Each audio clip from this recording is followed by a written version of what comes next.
अंग्रेजी की एक कहावत है जिसका हिंदी में तर्जुमा कुछ इस प्रकार है, अगर जिंदगी आपको नींबू दे तो उसका नींबू का शरबत बना लीजिए। कहने का मतलब खट्टे नींबू मिले तो चीनी घोल के शरबत बना लो, लेकिन कभी कभी ऐसा होता है कि आपको नींबू मिलता है और आप कचूमर बना देते हैं। कचूमर दुश्मन का। बात समझ आएगी जब कहानी सुनेंगे नींबू साहब की। इन नामे में थे नींबू साहब। कारगिल में द्रास पर चढ़ना था, 16,000 फीट की ऊंचाई थी, -10 डिग्री का टेम्परेचर। जवानों को दिक्कत आ रही थी, लेकिन किस्मत की बात थी सबसे आगे नींबू साहब थे, जो जिस कबीले से आते थे वहां युद्ध सिर्फ लड़ना नहीं जाते थे, जीतने के बाद दुश्मन का सिर उतार कर ले आते थे। नींबू साहब कुछ लेकर तो नहीं आए, बल्कि खुद को वहीं छोड़ आए, लेकिन वो काम कर गए जो शायद कोई दूसरा नहीं कर पाता। नमस्कार, मेरा नाम है निखिल और आप देख रहे हैं ऐतिहासिक किस्सों कहानियों से जुड़ा रोजाना का कार्यक्रम तारीख। आज आपको सुनाएंगे कहानी कैप्टन निकेजाको केंगुरुसे उर्फ नींबू साहब की।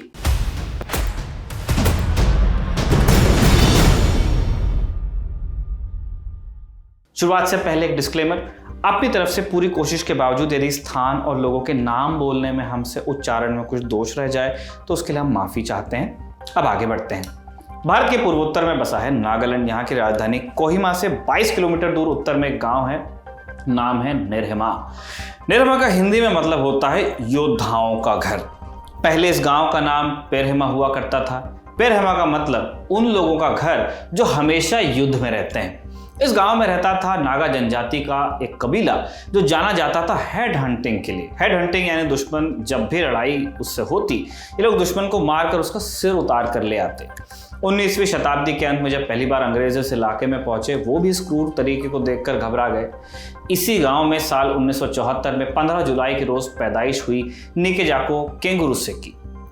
घर वाले उनको प्यार से नींबू कहकर बुलाते थे।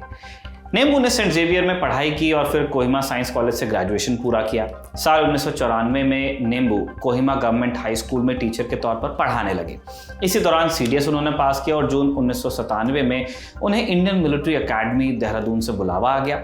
12 दिसंबर 1998 की तारीख को निकेजाको आईएमए से पास हुए और आर्मी सर्विस कोर में शामिल हो गए, एएससी।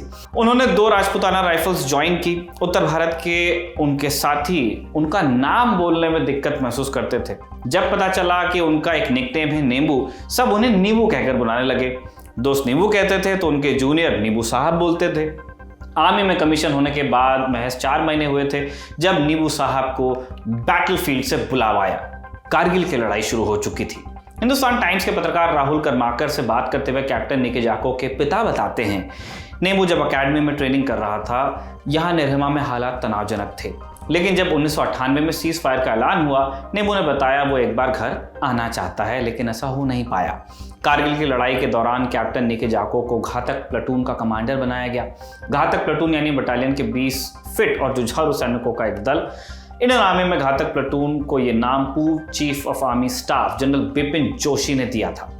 कारगिल के दौरान ऐसी कई घातक पलटनों ने सबसे क्रूशियल ऑपरेशंस को अंजाम दिया था। घातक पलटनें वैसे बाकी टाइम पे भी रेडी रहती हैं, पूरे time ready. Quick reaction teams जो इंडियन आर्मी की हैं, उनको घातक पलटन ही कहा जाता है। छाट छाट करके हर रेजिमेंट में हर यूनिट के बंदे उसमें रखे जाते हैं कि अभी कुछ हो जाएगा, तुरंत कार्रवाई। 28 जून 1999 को कारगिल में आर्मी के सामने ऐसा ही एक मिशन भी आया। द्रास सेक्टर में लोन हिल नाम की पीक पर कब्जा करना था, वो ऑब्जेक्टिव था। लेकिन रास्ते में पड़ती थी ब्लैक रॉक नाम की एक चट्टान, जिस पर पाकिस्तानी आर्मी ने एक मशीन गन पोस्ट बनाकर रखी थी। काफी ऊंचाई पर बनी इस पोस्ट से लगातार भारतीय सैनिकों पर गोलीबारी हो रही थी और ट्रूप्स का मूवमेंट मुश्किल हो रहा था। आगे बढ़ने के लिए इस पोस्ट को नष्ट करना जरूरी था। इस काम की जिम्मेदारी दी गई घातक पलटन को। जवानों को लीड करते हुए कैप्टन निकेजाको ऊपर की ओर बढ़े। चढ़ाई मुश्किल थी, हड्डियां जमा देने वाला मौसम और ऐसे में ऊपर से नीचे की ओर चलती दुश्मन की गोलियां। ऐसे ही एक गोली कैप्टन निकेजाको के पेट में लग गई। उनके पीछे चल रहे जवान ने पूछा, साहब क्या हुआ? नींबू साहब ने जवाब दिया, कुछ नहीं, बढ़ते रहो। कुछ देर में नींबू साहब और उनकी पलटन पाकिस्तानी पोस्ट के काफी नजदीक पहुंच गई, लेकिन अभी एक आखिरी चढ़ाई बाकी थी। एक सीधी चट्टान जिस पर बिना रस्सियों के नहीं चढ़ा जा सकता था। रस्सी बांधने के लिए नींबू साहब ने चट्टान में कब्जा फंसाने की कोशिश की, लेकिन बार बार ट्राई करने के बाद भी उन्हें सफलता मिली नहीं। जब भी वो ऊपर चढ़ने की कोशिश करते, बर्फीली चट्टान में उनका पैर फिसलने लगता। गोली लगी होने के कारण पेट से खून भी बह रहा था और आगे बढ़ने के आसार अच्छे नहीं लग रहे थे। नीबू साहब चाहते तो पीछे हट सकते थे, लेकिन पीछे हटना उनके कबीले ने कभी सीखा ही नहीं। उनके परदादा अपने ज़माने के सबसे खूंखार हेडहंटर नागा थे और उनके दादा ने ब्रिटिश इंडियन आर्मी से लोहा लिया था। अब जज्बा दिखाने की बारी नीबू साहब की थी कि इतने बड़े आप सिलसिले से आते हैं, पीछे नहीं हट सकते। चट्टान पर उनका जूता बार बार फिसल रहा था। कुछ सोचकर अचानक उन्होंने अपने जूते उतारने शुरू कर दिए। उनके साथी देख रहे थे कि इतनी ठंड में जूते क्यों उतार रहे हैं साहब, फ्रॉस्ट बाइट हो सकता है, उंगली मतलब पैर की आपकी जम के टूट जाएगी, इतनी ठंड। लेकिन इससे पहले कि कोई कुछ समझ पाता, नीबू साहब ने अपने मोजे भी उतार दिए और नंगे पैर बर्फीली चट्टान पर वो चढ़ गए। ये सब हो रहा था 6000 फीट की ऊंचाई और -10 डिग्री के तापमान पर। फिर भी कंधे पर आरपीजी रॉकेट लॉन्चर लिए नीबू साहब को किसी चीज की चिंता नहीं थी। वो खुद भी चट्टान पर चढ़े, अपने साथियों को भी चढ़ाया।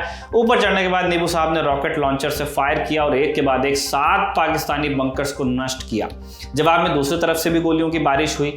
2 पाकिस्तानी फौजी नीबू साहब की ओर बढ़े और उन्होंने अपने कमांडो नाइफ और हैंड टू हैंड कॉम्बैट में दोनों को ढेर कर दिया। 2 आए, दोनों को उन्होंने हैंड टू हैंड हाथ से लड़ते हुए मारा।